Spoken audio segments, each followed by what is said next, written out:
Magandang umaga na naman mga ka-technician. So, ang gagawin natin ngayon ay voltage regulator para sa battery charger. So, ito yung mga pyesa na gagamitin natin. Kailangan natin ng LM7815 na regulator IC. So, andyan yung pin out niya. So, yung number 1, input, number 2, ground, at saka output yung number 3. Then, lalagyan din natin siya ng MOSFET na siyang magsisilbing power output papunta sa baterya. Dalawa yung gagamitin natin. Bale, yung MOSFET na gagamitin natin ay 120 amperes ang kayang i-hold ng bawat isa.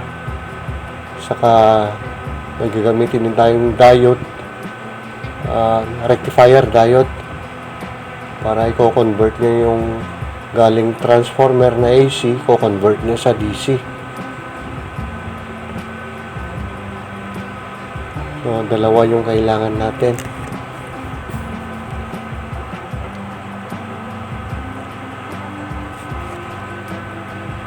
Ito naman yung heatsink, yung aluminum na yan. Siya yung parang radiator. Siya yung magkukuling effect dito sa natin, MOSFET natin, para hindi, kung sakaling mag-init man, siya yung mag-absorb ng init. So, ililinang natin yung diode dito sa metal ng MOSFET. Ito kasing metal nito, lalagyan ng screw. Isa yung connection niya dun sa paa niya na drain.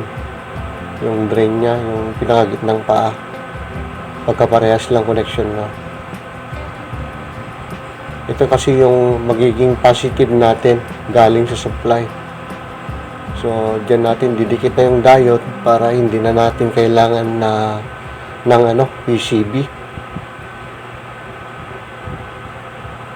Matibay naman yung pagkadikit. Diyan natin lalagay yung diode para may co-compact natin siya mamaya dyan sa heatsink.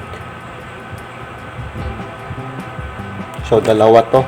120N, 060N ang number ng MOSFET.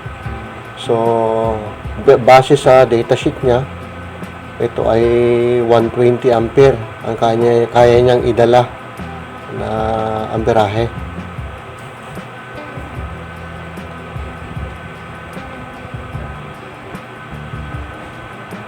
So, linang natin ulit yung isa.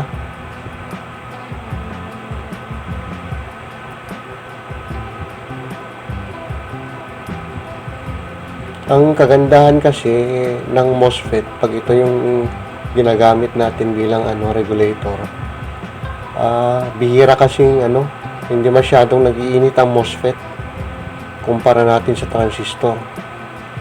At saka mas mataas yung amperaheng dinadala niya.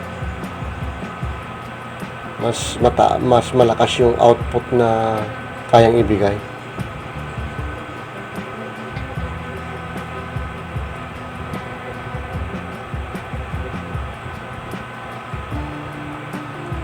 So, lagay natin tong diode.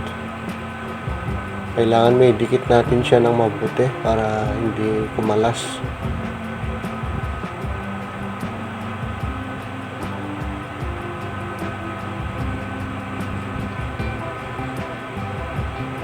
Yan, idikit na natin yung dalawang diode. So, next na ilalagay natin, na natin sa pwesto na natin sa may heatsink itong dalawang MOSFET na may nakadikit na diode.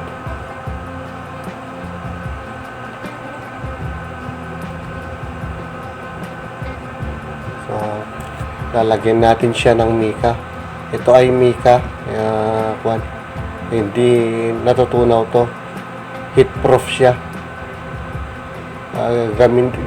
Gagamitin natin to bilang insulator para hindi mapadikit yung body ng MOSFET sa heatsink. Parang separator niya o insulator ang tawag.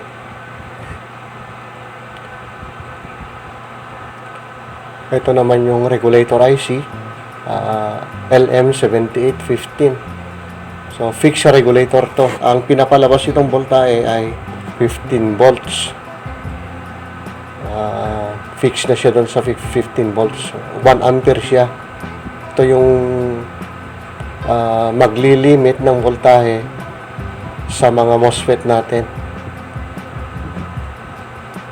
Bale, 15 volts lang ang ibibigay niya sa MOSFET natin. So, ilalagay na yung MOSFET natin.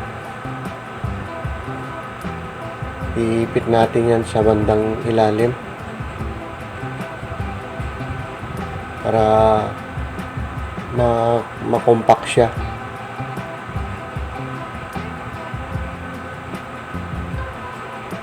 Ayan.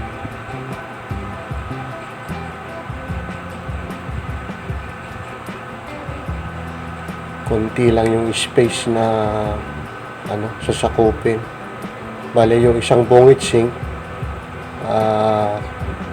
nandyan na lahat yung pyesa na kakailangan natin sa battery voltage regulator.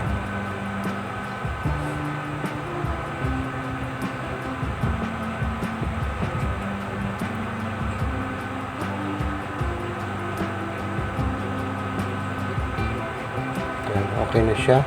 So, i-check natin kung may napadikit sa check natin yung mga connections niya, mga terminals, kung may mga dumikit sa kabila. So,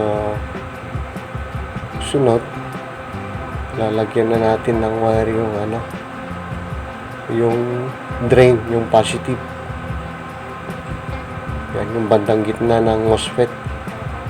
So, yung dalawang MOSFET, mga ka-technician, so magkaparallel tong dalawang to para mas lalakas palalo yung niya, yung amperaheng dadalhin niya.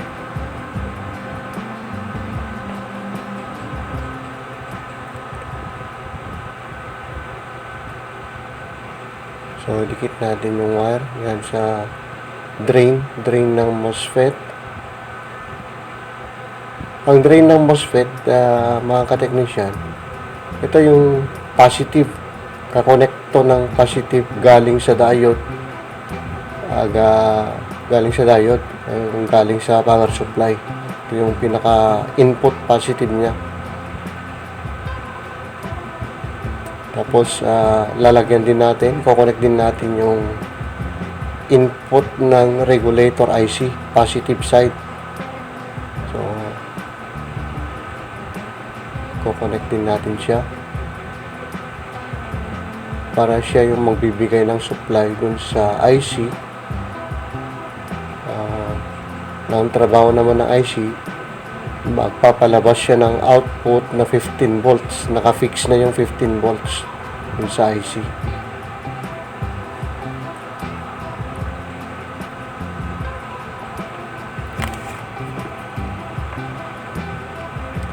So, ilinaw natin ito sa input positive ng IC. Ang LM7815 na IC, mga ka-technician, hanggang 35 volts ang pwede nating i-input dito. Maximum voltage niya na kaya niyang i-regulate. Pag tumaas pa doon, ma-over voltage na tong IC natin.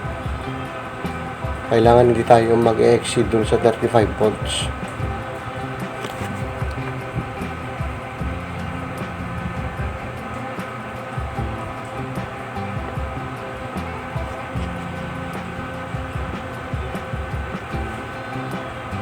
Then, susunod na ilalagay natin. So, ito naman gate ng MOSFET, i-connect natin dun sa output ng LM7815 na IC, yung number 3 na pin niya.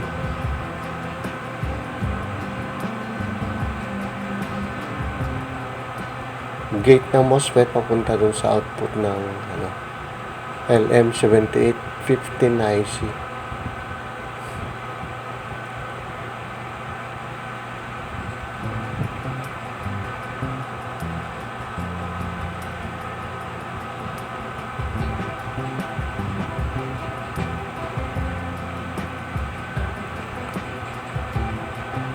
So, check natin. I-cut natin hanggang dyan lang sa yung sakto lang para hindi masyadong yung wire maglalampas dun sa heatsink. So, para compact siya.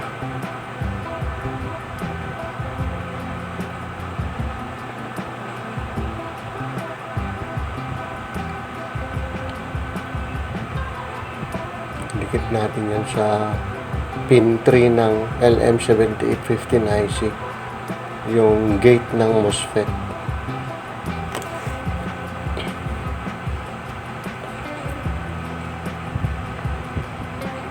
So, double check natin kung maganda na yung pagkalinaw, kasi baka matanggal pag uminit yung mga transistor.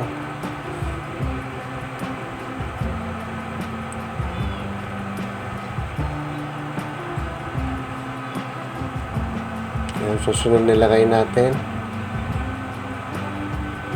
lagyan natin ng wire yung diode. Dalawang diode, lalagyan natin ng dalawang puting wire na itong connection na to, papunta na siya dun sa transformer. Dapat yung transformer na gamitin dito, center tap, 18 volts. So 18 volts ay natin para kahit bumaba man ng kuryente, mare-regulate pa rin niya ng 15 volts yung charger natin.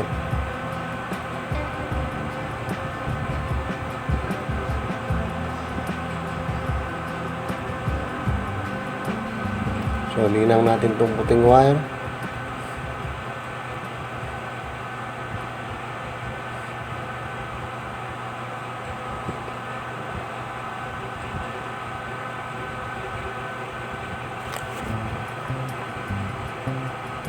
So, dalawa ito.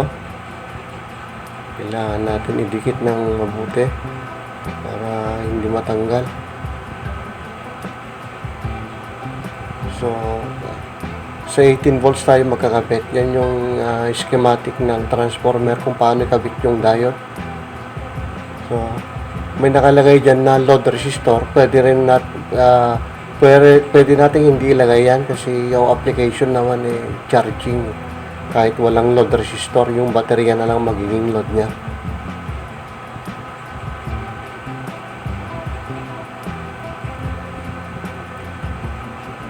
So, yung dalawang puting wire, ikakabit natin sa 18 volts. Tapos, yung pinaka-center ng transformer, yan yung black na nilalagay natin yung wire, pupunta sa ground. Ground, yung black na wire yan. Yan. Kakabit natin sa ground ng transformer. Ang ground, siya yung nagsisilbing negative na rin ng baterya.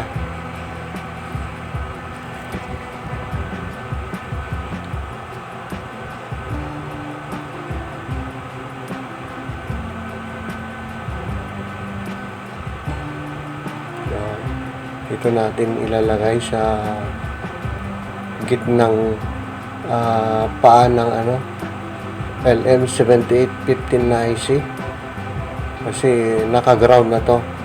Bale yung metal part ng IC, yung kinakabitan ng screw, ay ground din yun, kakonect din ng number 2 na paa ng IC. Kaya pati yung heatsink naka-ground na rin yun. So pwede na rin natin ikabit sa chassis ng charger. Magiging negative ground na yung chassis ng transformer.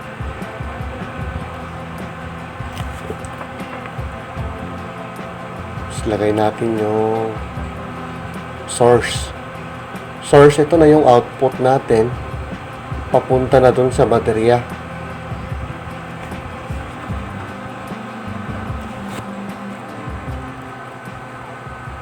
Yung source natin papunta sa baterya.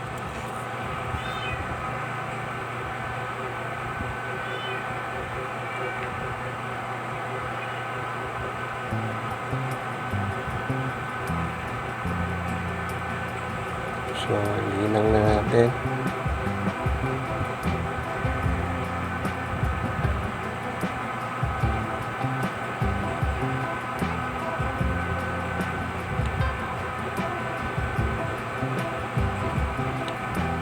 Ang kagandahan kasi ito, pag regulated yung battery charger mo, hindi siya na-overcharge kahit maiwan mo siyang naka-charge.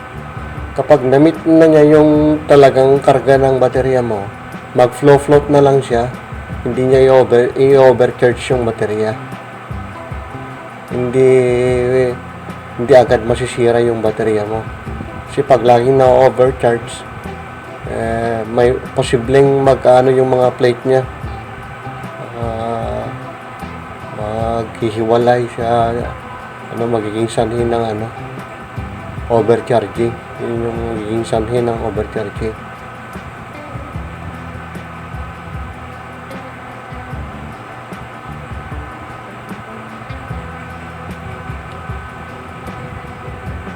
Yan na yung black at saka red, yun na yung papuntang baterya charger natin.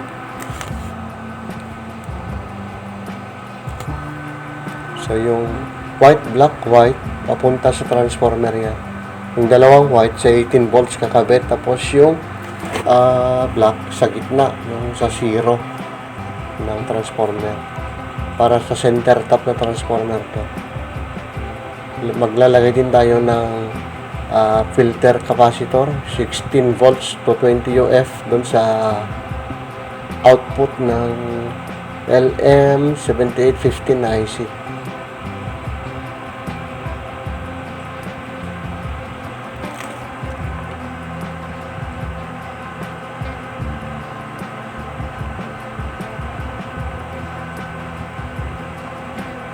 So lagay natin to para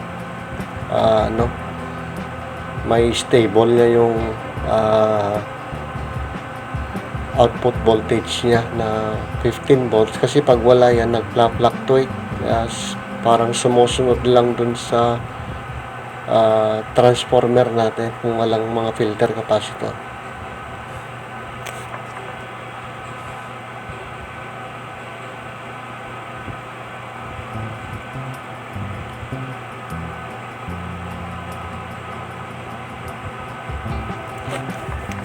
Tapos maglalagay din tayo ng isa pang capacitor sa pinaka-output ng MOSFET.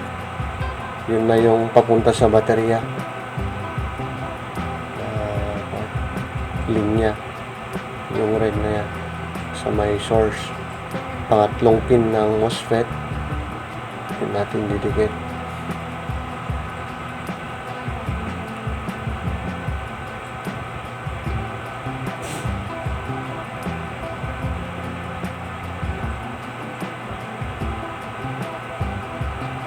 Tapos yung negative side sa ground din, ilalagay yung negative side ng capacitor.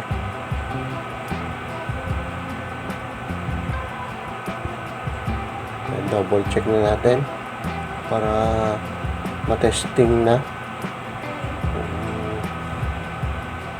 kung okay na.